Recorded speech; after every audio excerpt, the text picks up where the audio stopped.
Ahmedabad Bagodara highway પર વડાપ્રધાન નરેન્દ્ર મોદીના સ્વચ્છતા અભિયાનના દાવાઓના લીરે લીરા ઉડતા દ્રશ્યો સામે આવ્યા છે। હાઈવેની બંને બાજુ ઔદ્યોગિક એકમો દ્વારા આડેધડ રીતે કેમિકલયુક્ત કચરો, પ્લાસ્ટિકના કચરાના કારણે આસપાસના વિસ્તારોમાં લોકોનું આરોગ્ય ગંભીર જોખમમાં મુકાયું છે। આ વિસ્તારમાં માત્ર કચરાનું ડમ્પિંગ જ નહીં પરંતુ ખુલ્લેઆમ કચરો સળગાવવામાં પણ આવી રહ્યો છે, જેના કારણે હવામાં ઝેરી ધુમાડાનું પ્રમાણ વધી રહ્યું છે। ભૂગર્ભ જળ અને જમીનમાં કેમિકલયુક્ત વેસ્ટ મિશ્રિત થવાથી પર્યાવરણ દૂષિત થઈ રહ્યું છે। ચાંગોદર, મોરૈયા, રજોડા, બાવડા, કેરાડા અને બગોદરા જેવા વિસ્તારોમાં કચરાના ઢગલા અને ગંદકીના દ્રશ્યો જોવા મળી રહ્યા છે, પરંતુ તંત્ર સતત આંખ આડા કાન કરી રહ્યું છે।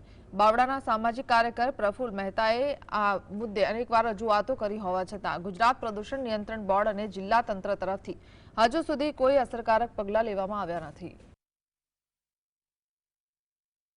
કરેલી એનું ઘણું બધું પાલન થયેલું છે, પણ હાલમાં હાઈવેની બંને બાજુ ગમે ત્યાં લોકો પોતાનો કંપનીનો વેસ્ટ ગમે ત્યાં નાખીને જતા રહે છે, તો એને કોઈ રોકટોક લાગતું નથી।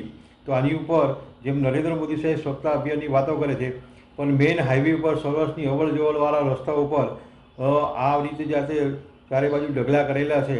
તેમજ અમદાવાદ જિલ્લાની ઘણી બધી નગરપાલિકાઓની આસપાસમાં પણ મેડિકલ વેસ્ટના ઢગલા પણ જાહેરમાં નાખતા ઘણી વખત કમ્પ્લેન અને ઉપર લગી રજૂઆત થઈ છે।